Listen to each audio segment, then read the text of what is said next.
Am I live? It says due to poor wireless connection. Not on Wi-Fi. Okay, well I'm just gonna go with it. It says live up in the top left corner. So anyway, hey guys, welcome back. I know it's been a while since I made a video. Well, I made one yesterday, but I haven't put it on Facebook yet. It's my first time on Facebook Live. I'm gonna put this on my YouTube channel later. Um, anyway, I'm back. I'm making videos. I'm gonna continue to be making videos. I'm excited to do that. I've got some I think, pretty cool ideas that I'm going to be moving forward with. But the one I made yesterday, it was a super long YouTube upload. It didn't upload until like midnight, I think, something like that, which isn't super useful. But I'll put a link to that in the comments for this video. But basically, the one I made yesterday was about kind of my quick thoughts on the Democratic debate night one and kind of what I expected to see going forward in the debates last night, kind of what I was looking for. Anyway, so I'll talk about that, talk about some of my predictions, what I might have been right on, maybe wrong, and then what I expect to see going forward. So anyway, just right off the bat, what people were kind of expecting, looking for last night was the kind of rematch between Kamala Harris and Joe Biden. People got it, right? That's what happened right off the bat. In the video I made yesterday, I kind of said, hey, look, it seemed like the way the moderators were framing the questions, night one was a little bit more antagonistic, maybe. Like they were really trying to be a little more sensational with their questioning and trying to facilitate conflict between the candidates. And I expected that again between Kamala Harris and Joe Biden. And that's exactly what happened right out the gates, right? So they basically started off with, hey, your plan, go, like, ready, fight. And they gave him, it seemed like the first several minutes to just go back and forth debating each other. It was kind of the Biden and Harris show right off the bat. So we got what we were looking for there. Kamala Harris did not look near as good as she did in the first debate. I guess probably because she was kind of the one on the attack in that first one. And then the second one, the moderator said, hey, here's the conflict, go. So she didn't look very good in that. Biden looked a lot better. He looked a lot more prepared. But I think a lot of that had to do with the way that conflict was framed. And I'll get into that at the very end. I think it's something really interesting to be looking for going forward in these Democratic primaries. But I'll expand on that later. So anyway, so we got the rematch. It was the Harris and Biden show right off the bat. So we got it. The other thing I was thinking about, maybe predicting a little bit going into last night, was, so night one of the debates, what was interesting is they put the main, I guess, progressives on the stage together on night one. So they had Bernie Sanders and Elizabeth Warren on the stage night one, and it was basically the moderates on stage, or those who, presumably moderates, attacking Warren and Sanders. And neither Elizabeth Warren nor Bernie Sanders had a very good night one. They couldn't give good explanations for their policies. Their answers weren't very good. Basically, anytime they were pressed, it was, well, why don't you dream big enough? They didn't look very good. In fact, I touched on this yesterday, but Huffington Post was running stuff like, oh, the moderators were using Republican talking points against Bernie Sanders and Elizabeth Warren, which is ludicrous. But basically the people on the far left, the more progressive wing, Young Turks, Vox, etc., they were pissed about the way they thought Sanders and Warren were treated in night one of the debate. So it was more the moderates ganging up on the progressives. And what I was kind of pondering yesterday was if it was going to be the opposite last night, because the main person to attack last night was going to be Joe Biden. And Joe Biden represents the kind of moderate lane in these Democratic primaries. And so the only way to attack him would be from the left of his flank, from that say that he's too moderate. Obviously, none of the candidates are going to come out there and say, well, you're not moderate enough, man. They're not going to attack him from the right. They're only going to come at him from the left. So I was wondering if it was going to be more of progressive policy pile on, kind of attacking moderate positions. And that's what it was. Biden was consistently attacked for being too moderate or being too soft on certain things. And what's interesting there is they're basically attacking the legacy of Barack Obama as well. They're intrinsically tied. There's a reality that Barack Obama from 2008, or maybe even 2012, would not last. He would not last at all in these primaries. He just wouldn't. He would be perceived as too moderate, too soft. I mean, he would maybe even come across like a conservative. I mean, the dude ran against same-sex marriage the first time and maybe even again in 2012. I can't remember. But he just wouldn't last. And so because of how far left a lot of the mainstream policy positions have shifted in the Democratic Party, Obama just looks really moderate, not woke enough, not progressive enough, and therefore by proxy Biden also. But it'll be interesting to see them continue to try and attack Joe Biden while trying not to directly necessarily attack the most popular Democratic president in years and many decades. I mean, Obama just is one of the most popular presidents probably in the last 3 or 4 decades. So attacking Biden without attacking Obama or trying to separate the two out is going to be a continual problem that the people attacking Joe Biden have, and they didn't do very well doing that last night as well. Another kind of highlight from last night, Tulsi Gabbard going for the jugular on Kamala Harris.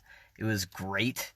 She kind of lost her footing in a little bit in the beginning, but they still were giving her a lot of space to talk. At the beginning of the debates, it was interesting. They'd be, Governor Inslee, what do you think about this? Senator Harris, your response?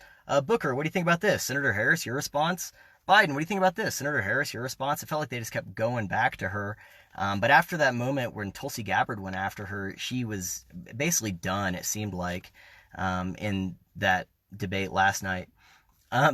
Basically, for those of you who haven't seen it, what happened was that I think it was Jake Tapper said something like, Gabbard, you criticized Kamala Harris for basically her attacks on Joe Biden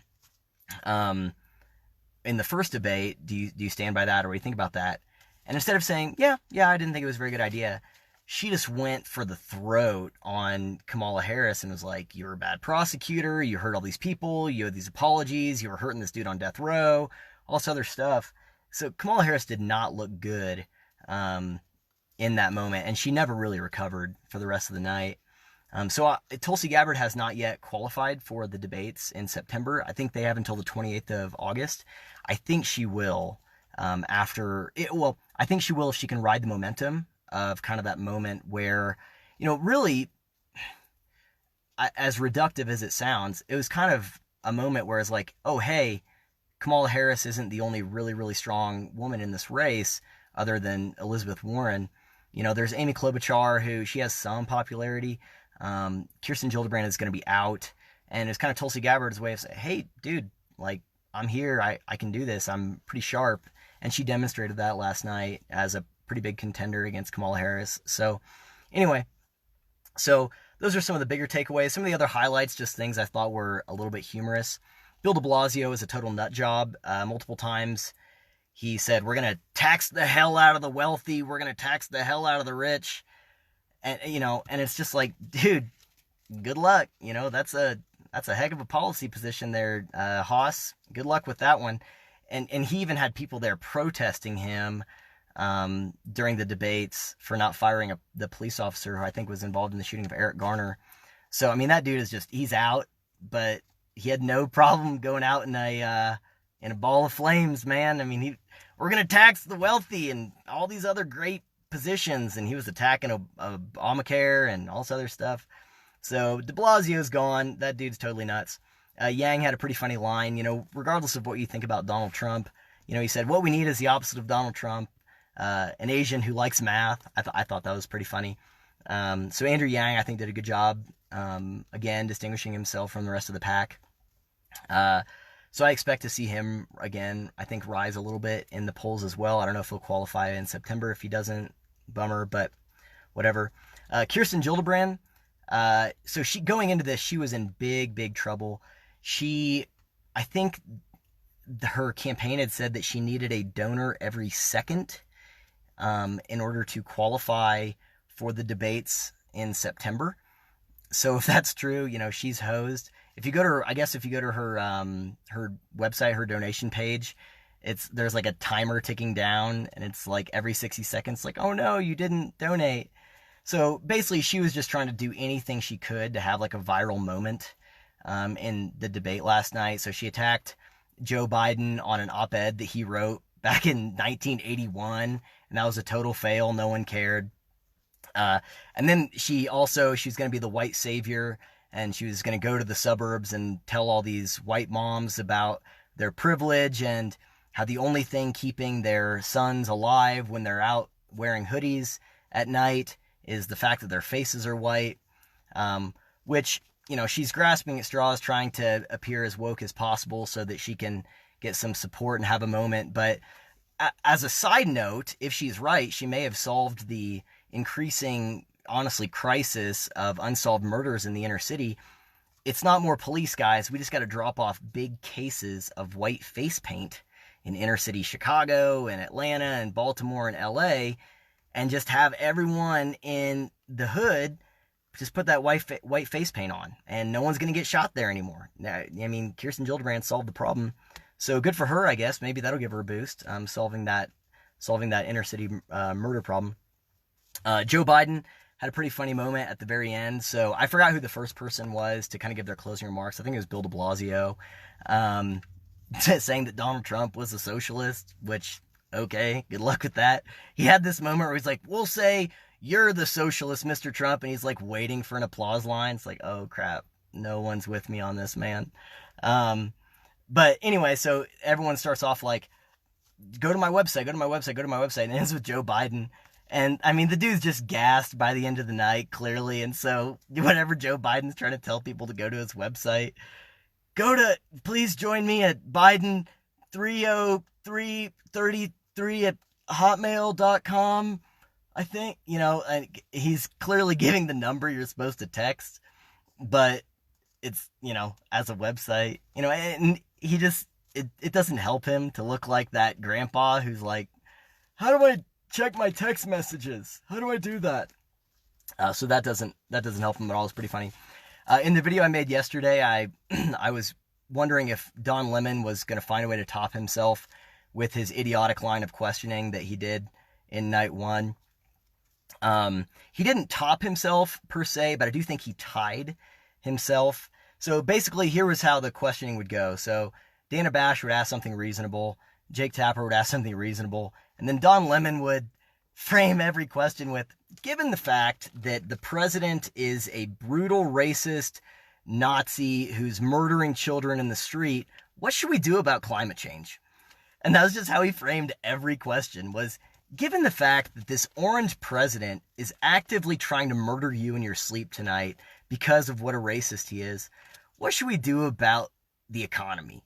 So Don Lemon continued these horrible line of questioning. One of the best moments there was, so the only other person who was kind of moderate on stage was Michael Bennet, who's this dude from Colorado. I think he's senator. He kind of looks like Frankie Muniz, all grown up, like the whitest dude up there. So Don Lemon just asked him a question. Like, Michael Bennet hasn't said a thing for like an hour and 26 minutes. He's like, Mr. Bennet, given the fact that Donald Trump actively wants to murder every black person in the country, what are you going to do to solve the racial divide in this country? Like, just catches Michael Bennet off guard, hardcore. I mean, the dude looks like Charlie Brown at age 45. Like, he's the whitest guy possible. It's like, what are you going to do to solve race problems in the country? And Michael Bennet's like, pass? Phone a friend? I don't know.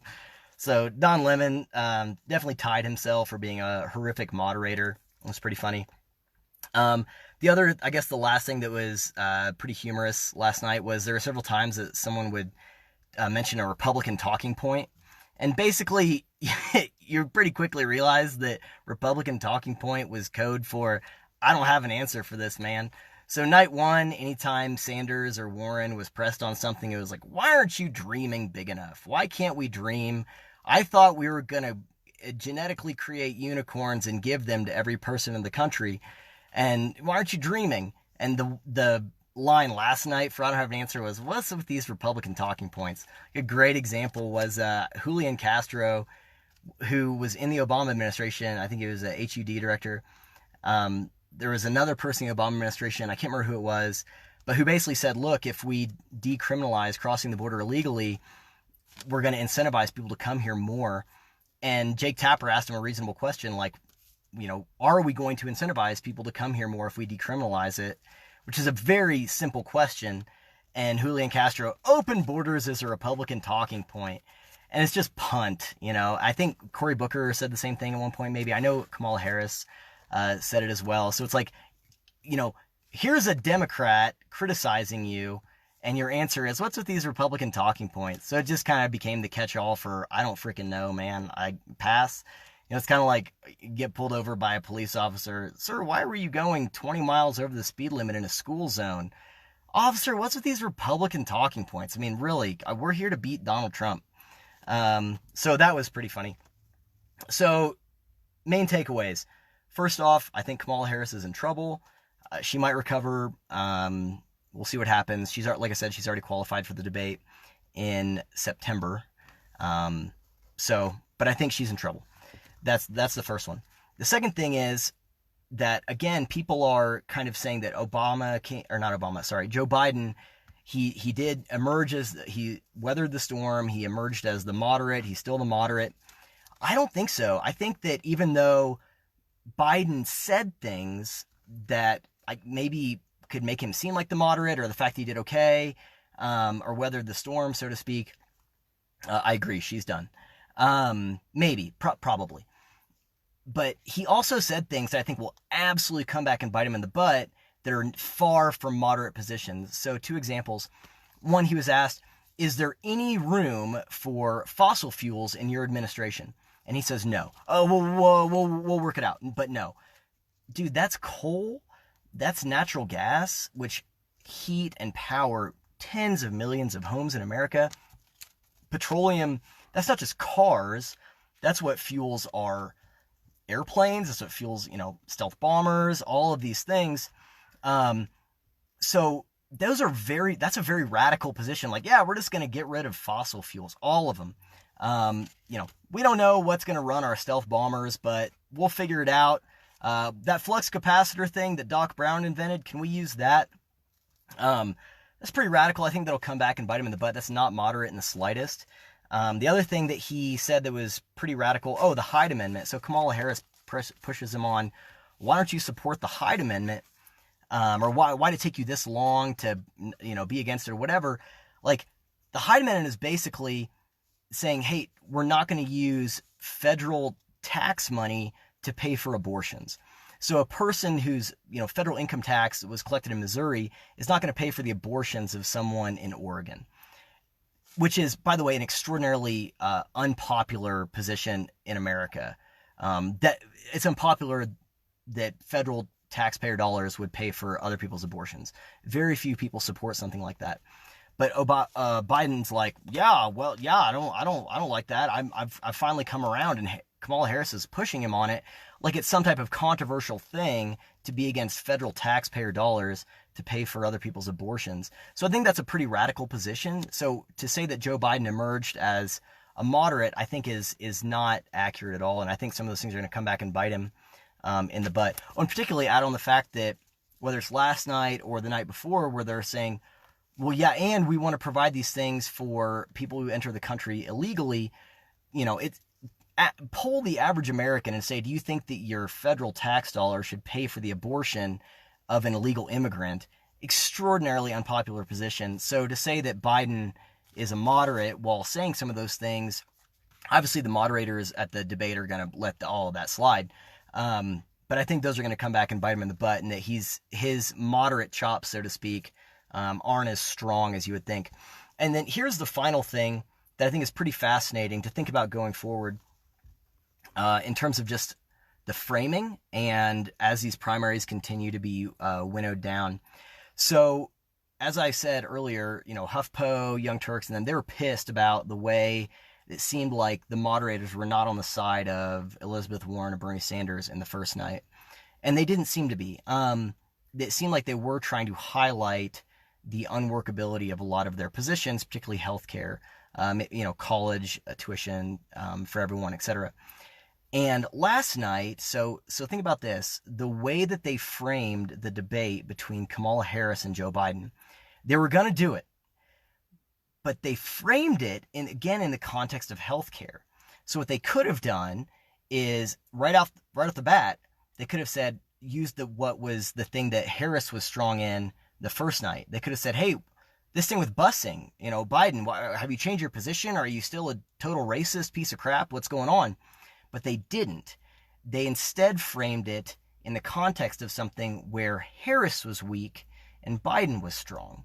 So they started off this conflict and gave them a lot of time to talk about it, because the reality is Kamala Harris's healthcare plan, she says, is in line with Bernie Sanders and Elizabeth Warren, the same people who they're trying to highlight the unworkability of their plans night one. So they said, well, here's your plan. It's kind of my plan potato, your plan potato. Let's call the whole thing off in the beginning. They were just going back and forth about their healthcare plans, and it was obvious that Kamala Harris's plan was not very good or workable. The fact that they framed it that way is not on accident. They didn't let it just happen organically. They didn't frame it in the way that Harris had the advantage and Biden had the disadvantage. They started it off. They're like, we're going to set the terms of this. We're going to give Biden the advantage because he does. His plan is at least more workable in theoretically than Kamala Harris's plan. So it seems pretty obvious that both nights they were trying to highlight the weaknesses of the more far left candidates in the field. And I don't think that's on accident. I don't think this is tinfoil hat hour to say that there's not a lot of love between CNN or the mainstream media generally and Donald Trump. They don't like him very much, and for good reason. There's, the feeling's mutual. So it makes sense that they're pretty ready for him to be out of office. So they're going to want the most electable person to make it through these primaries. They know that Biden's vulnerable in the primaries because the positions that are more popular in the primaries are the more radical positions. So they have to help Biden get through the primaries, or at least the moderate positions get through the primaries, because they know that a more moderate position taker, whoever that person might be, has a better chance of beating Donald Trump in the main election than like Bernie Sanders. Like, he would lose. Elizabeth Warren would probably lose too. So I think that they're probably intentionally trying to help the more moderate positions, at least in terms of framing them in a better light than the more far left positions. Again, look at the way they ask the questions and look at how the media sources that represent the more far left part of the Democratic Party have reacted to these debates. They're not super thrilled, and I think that's on purpose. The way that it's been framed and what's been taking place. Think back to in the primaries leading up to the 2016 election, the DNC was actively conspiring against Bernie Sanders. This is, the emails were leaked, man. I mean, this isn't hidden stuff. This isn't disputable. So I think the same thing's happening again. Donna Brazile was feeding Hillary Clinton questions before the debates. Donna Brazile was the interim chair of the DNC at the time. So they were scheduling the debates between Clinton and Sanders at times when no one was watching them, at times when they knew no one watched this stuff. So I think the same thing that happened then in terms of trying to get who they viewed as the more electable person through the primary process is happening again now, where I'm not saying it's some big conspiracy or anything, but I think any person who has a political opinion, whether it be the DNC or the mainstream media, is going to be trying to help the more moderate positions get through the primary process because they perceive that as having a better chance of beating Donald Trump in the general election. So I'll be interested to see if that trend continues in, whether the people that they interview or the way they frame the aftermath of these debates going forward and leading up to September. As of right now, the 7 people that have qualified for September, it's mostly the more people on the far left. There's not as many moderates there. So we'll see what happens with that, but that's something to look forward to. I guess moving on, we still got a heck of a lot of time left in these things. If there's anything that I missed, any other thoughts you might have, drop it in the comments. I'm going to put this video on my YouTube as well, and I'll put a link to the video I made yesterday. It's a short one. Made it while I was driving to a haircut appointment. Probably shouldn't have done that. Whoops. But it was my thoughts more on the night one of the debate as well. I'm going to make another video this weekend, I think. I'm going to be putting out more content. I've got some ideas jotted down. I get in these kind of stream of consciousness type things where I'm just writing down all these ideas. And I think the next one, I want to do a short video kind of explaining minimum wage and kind of the economics and philosophy of minimum wage. That's been a big thing in the headlines lately, fighting for this $15 an hour minimum wage. And then I don't think it was Presley. I forgot who it was. Ilhan Omar is one of the squad, not AOC. The third one, not the one I'm missing, was talking about $20 an hour minimum wage, like a week or so ago. So just kind of, it's been in the media a lot. It's been in the news. It's a big platform, I guess, for a lot of the candidates in this primary, is talking about minimum wage and living wage and raising the minimum wage. So I'll probably make a video this weekend, just a short one, trying to give some thoughts on how to think about minimum wage. And I've got some other stuff going forward, talk about where I'm at, what I've been thinking about, and yeah, just giving you some updates on the channel. So anyway, good stuff is coming. Rashida Tlaib, that's right. Thank you, darling. This is why you get married. You got a person that can fill in gaps intellectually, and I've got a lot of them. So thanks, babe. Rashida Tlaib was talking about $20 hour minimum wage. Anyway, so that'll probably be the next one. That said, I guess thanks for watching. And again, if you have any thoughts or anything you'd like to see me make a video on, drop it in the comments. If you like this, if you want to see more of this, please share. Subscribe to the YouTube channel, Return to Reason. Like I said, I'll put a link to it in the comment for this as well.